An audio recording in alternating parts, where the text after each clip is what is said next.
Jujutsu Kaisen Season 2 is mid. This is what I would say if I was dumb as shit. But I'm not.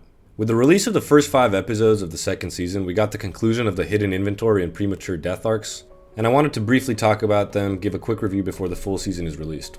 We're going to talk about the art and animation, story and pacing, and the characters and their development.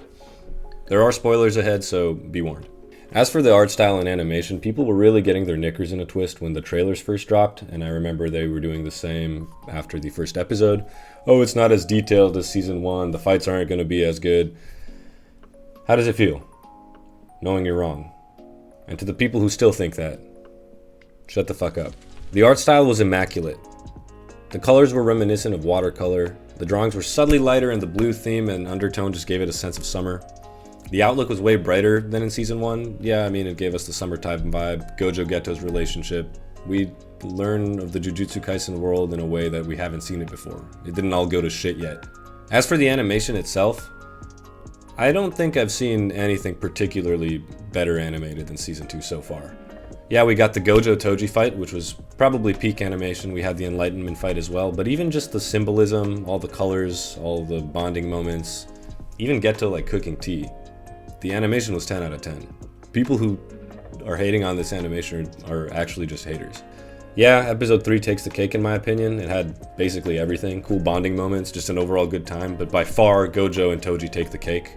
You just have to watch that season to know exactly what I'm talking about. MAPPA has outdone themselves. Production was through the roof. And the reason that the art style was a little less detailed was clearly to make the animation a little smoother. So by all means, go for it. All in all, I think I'd have to give the animation for this part of the season a 10 out of 10. Even the animation of Riko's death was done super well. It was like a jump scare plot twist that you weren't expecting, but man, the way her body hit the floor and the way the bullet just... And then Tojo smiling, laughing after that. Geto getting ready to fight. Immaculate. The story and pacing. It's difficult to talk about this sometimes. Yeah, so the story follows Gojo, Geto, and Riko as kind of a prequel to Season 1 to further explain the Jujutsu world. We learned that the driving force of the season is the anticipated merger with Tengen, a driving force that's for manga readers particularly, or for non-manga readers particularly not interesting or compelling. Since I am a manga reader and I'm not anime only, I always watch these episodes with my sister. We debrief afterwards and just make sure that we're on the same page about everything. I think for anime onlys it can be a little confusing, and that's fine because Jujutsu Kaisen is a confusing show to begin with, but you know. I would have to dock a few points in terms of the Tengen story and pacing. We got a little bit more of Gojo's Infinity, talked about the 6 eyes briefly, but these powers, especially Infinity, are something that can't even be explained by the author themselves, so unfortunately for the viewers, they don't get it either. Yeah, Gege has tried to explain it, has tried to have mathematicians and physicists on panels to explain Infinity. It doesn't work. As for the 6 eyes, as far as the anime explains it, they're just really good eyes, especially for Jujutsu sorcerers. I guess they can see curse energy. What you guys need to know is that it's essentially the Sharingan of the JJK world.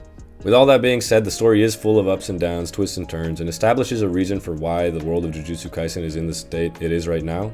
So that's important. That reason, in 1 or 2 words, is basically Toji Fushiguro. The pacing is tough. It's difficult to pace a story correctly, whether it's manga, anime, live action, you name it. And honestly, Jujutsu Kaisen's no exception.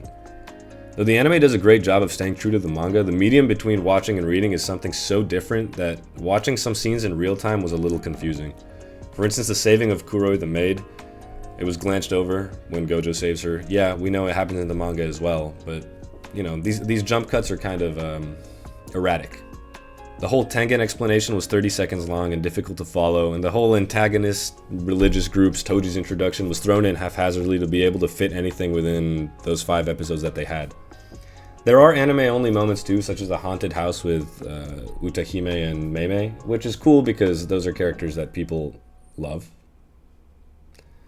But didn't add so much to the story, so subjectively, you know, it depends on what you really want to see. That being said, the other anime-only moments of Gojo and Geto bonding and showing their differing ideologies from the get-go is perfect. Unfortunately, we didn't get to see the same kind of Gojo bonding with Amanai, but it is what it is, because that's fine too. Story and pacing, I'd have to give both of them probably around a 7. Maybe 7.5 for story. But there are points that are weaker in my opinion. If you're liking the video so far and you like Jujutsu Kaisen content, please remember to drop a like and subscribe to the channel. Drop a comment down below telling me what your favorite episode or character of JJK Season 2 is so far. Or in Season 1, or in the manga, but no spoilers in the comments. Lastly, let's talk about the characters and their development. And boy, do we have a cool cast. A main cast. The central characters of this mini arc are clearly Gojo and Geto, and there's a lesser focus on incredibly supporting characters in Toji and Riko. As I've mentioned, Toji basically acts as a catalyst for what happens throughout the rest of the story, so he's incredibly important, and then Riko gives us a cool way for Gojo to humanize himself, Geto to humanize himself, and give us an understanding as to why Gojo is so intent on protecting his friends. We see through this arc that Gojo is always the strongest, still cocky, happy, similar to Yuji in some ways, and we get the impression that he always wins. He really does change upon Riko's death though, and Geto's defecting, and realizes that he can't do it all alone and that people need to want to be saved in order to be saved. Teenage Gojo paves the way for the Gojo of Season 1, where he becomes a life-hearted veteran who has a plan as to how the JJK world should operate going forward, but he maintains his cool demeanor still and understanding of being the strongest and caring for his comrades. We also get Gojo's enlightenment, which is a great scene. I think it's a great scene in the anime. Unfortunately, not as well executed, in my opinion, as it was in the manga. And that kind of shapes the whole power scaling, power balance for the Jujutsu universe. And then we have Geto. And is Geto a character? He became a fan favorite fast. He acts as a foil to Gojo, who thinks differently than our favorite sensei from the get-go. His design is cool, demeanor, power, everything about him is cool. The two make a dynamic ass duo. You know, they're dripped from head to toe. Drip the fuck out. I mean, I'm literally Gojo. I'm literally Thorfinn, I'm literally Gojo. I'm literally Naruto, I'm literally Gintoki. Write that down.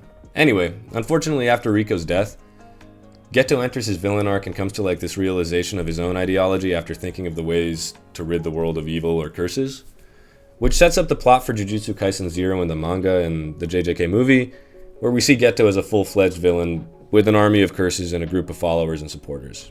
Unfortunately, we know how that ends for him. If you haven't seen the movie, go check it out. Spoilers right now. He is defeated by Yuto Kotsu, which is the second year that's mentioned many times in the first season, but we don't get to see, and is presumably killed by Gojo, even though we see him in Season 1. Fast forward to Season 1 though, and Geto is basically the leader of the disaster curses and the main antagonist as far as we know. For the characters and their development, for this part of the season, these first 5 episodes, I'd have to give a 9. I think they're all great.